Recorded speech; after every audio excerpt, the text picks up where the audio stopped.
We got a good theory, if only we had some evidence. Now that's just stupid, Stephen, okay? By the way, Stephen Gould died with a set of my tapes on his library shelf. I went to visit him a few years before he died. He wasn't there to talk to his secretary. I donated my videotapes to Stephen Gould years ago. Had him sitting on right there next to his desk. Hope he watched them. Hope he got saved. Maybe he did. I don't know. Hope so. But to believe that we've got a good theory, we just don't have any evidence. Okay, well then maybe consider the theory might not be right, okay? Richard Goldschmidt said, the first bird hatched from a reptile egg. That's real stupid, okay? Then they say smaller is simpler. Well, that's silly, okay? Smaller is more complex.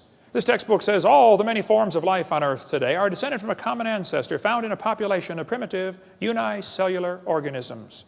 Excuse me? A primitive unicellular organism? If it's single-celled, it's not primitive, it's complex. That's stupid to say that's simple. One little paramecium is more complex than the space shuttle, and you can put thousands of those into a drop of water. Smaller is not simpler. Here's a microchip inside a paperclip. It's not simple. This ant is holding a microchip that is capable of processing all the letters in the Bible 200 times per second. Let's compare the brain of a honeybee to a NASA Cray computer. The honeybee is tiny. The Cray computer is huge. We'd all agree there's a size difference, okay? The brain of a honeybee is pretty small. The Cray computer could do 6 billion calculations per second. I think they got a faster one now. But the YMP-C90 could do YMP-90 could do 6 billion calculations a second. It's estimated the honeybee's brain does 1,000 billion calculations per second. The Cray uses many megawatts. The honeybee uses 10 microwatts. Talk about energy efficient. You know, the honeybee not only makes honey, he flies on honey. That's his energy source. And the honeybee can fly 1,000,000 miles on 1 gallon of honey. How would you like a machine that gets 1,000,000 miles per gallon? Cray costs $48 million. The honeybee's brain is pretty cheap. You splat them on your windshield all the time. Many people scramble to help babysit the dumb Cray computer. If it breaks, man, you got to call in a whole crew to fix it. Honeybee has a self-healing computer. How'd you like one of those? Cray weighs 2,300 pounds. Honeybee doesn't weigh too much. Let's see. The Cray computer is huge, slow, inefficient, costs lots of money. You got to babysit it. But everybody knows it was designed. There isn't anybody with half a brain who would tell you the Cray came from an explosion in an electronics factory. But they turn right around and say the honeybee evolved. That's stupid, okay? Smaller is not simpler. Smaller is more complex. And the brain of a human's a lot more complex than a honeybee. The human brain's unbelievable. You've got the memory capacity of the entire British Library. You have the computational power in bits per second greater than the entire national telephone system. The human brain is absolutely phenomenal. One evolutionist told me that he thought the human brain was nothing but 3 pounds of chemicals that arranged themselves by chance over billions of years. I said, then how can you trust your thoughts and the conclusions you've come to? That's stupid, okay? Maybe, never mind. DNA proves evolution. Yes, boys and girls, we have evidence from molecular biology. Percentage of DNA sequences is talked about here. It says Darwin speculated all forms of life are related. This speculation has been verified. You think DNA has verified Darwin's theory? That's stupid. DNA is unbelievably complex. The DNA molecule in your body, the deoxyribonucleic acid, is the most complex molecule in the universe. If you took it and unwound it and unwound it and unwound it and unwound it and unwound it, if you could ever get the thing untangled, it'd be about 7 feet long. And it'd be like a twisted ladder. Each half of the ladder is called the genes. That thing splits all the way down the middle, recombines when you make a new baby, and it gets all back together, winds itself all back up. Unbelievably complex.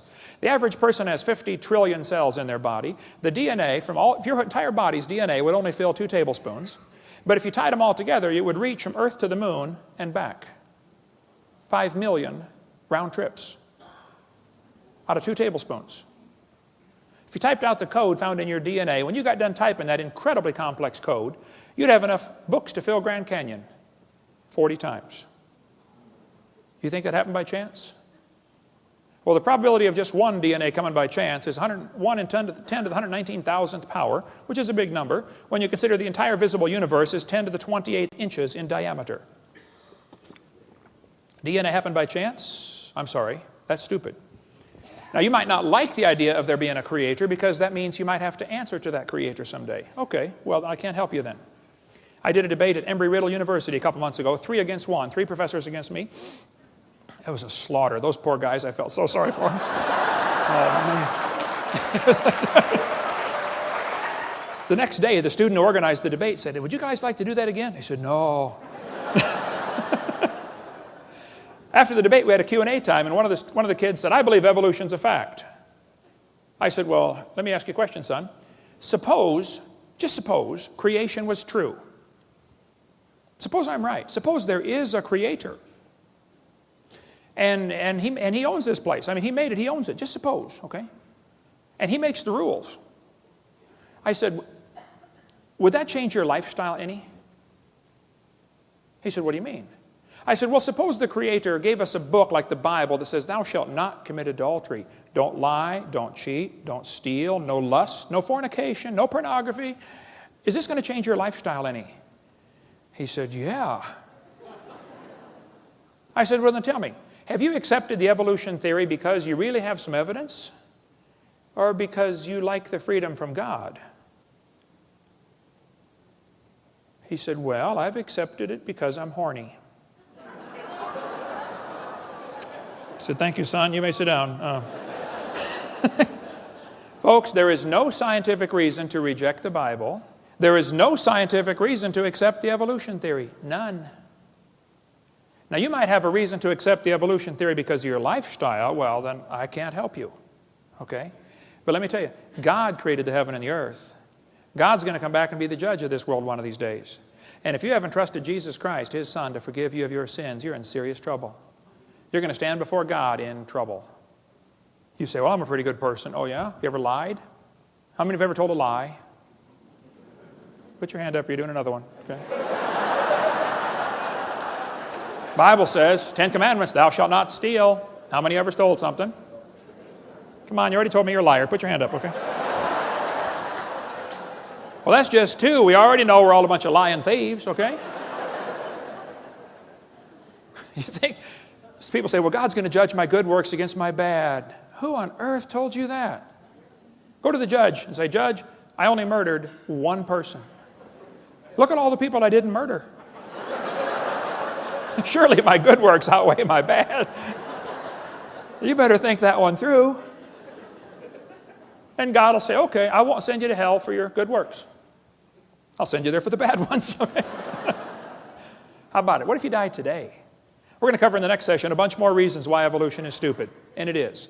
But I think Satan is using this theory to blind people, to give them a placebo. "Oh, I've got an answer to life. I know how we got here, and God didn't do it."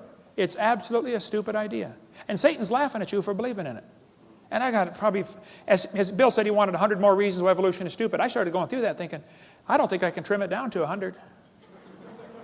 There are thousands of reasons why it's stupid. It just lacks normal intelligence. You know, it's common sense to look at something, when you find something designed, if I find a cell phone in the dirt, it's logical to say, somebody must have designed this. I don't have to see the designer. It's just logical, there must have been a designer, period, okay? When you're walking through the woods and you find a painting hanging on the tree, it's just logical to say, you know, somebody painted it, even if you can't have any evidence of who did it. The painting is proof of the painter. The creation is proof of the Creator. And if you're here today and you're not saved, the Bible says you're going to hell. You say, "I don't believe in hell." You can go to hell without believing in it. That won't affect God at all, okay? If you're not saved, that's why we do this. Our ministry is called Creation Science Evangelism. We stand without apology. The Bible's true. And we want to use the evidence for science and creation to evangelize. If you're here and you're not saved, I want to talk to you. I'm not going to call you stupid to your face. But